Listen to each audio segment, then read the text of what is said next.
Get Omicron and just get it over with. That's a sentiment that some people have been sharing since the Omicron surge started to overwhelm society. But a doctor CBS 8's Kirsten Holmes talked to today says that is a terrible idea. She joins us live with details. Kirsten?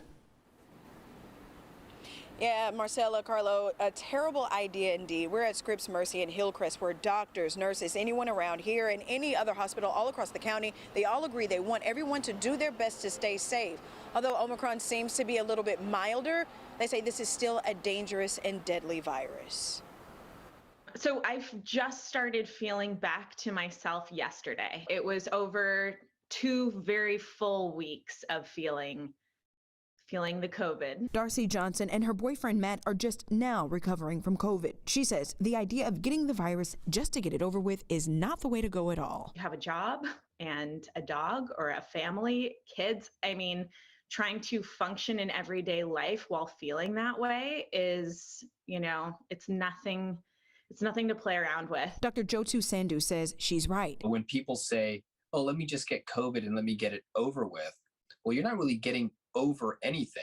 You're never fully protected from reinfection. Dr. Sandhu says doctors studying COVID-19 and its resulting variants just don't know enough about the virus yet or the lasting effects like long haul. We have certain people who do have long-term antibodies, but that's not applicable to the general population.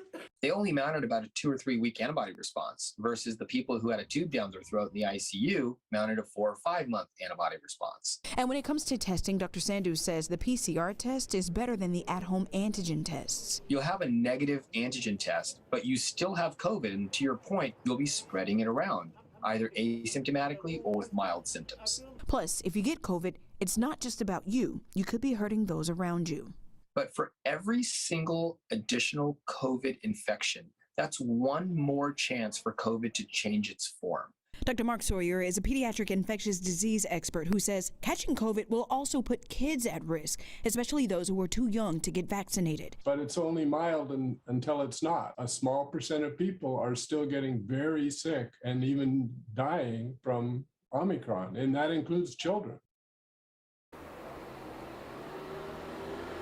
Doctors say catching COVID is not worth the risk, and vaccination, full vaccination, including the booster shot across the board, is the best way to beat the virus. And for people who have had COVID, myself included, will tell you all across the board, it's not something you want to take lightly, and it's not worth the risk. Stay well out there. Back to you, Carlo.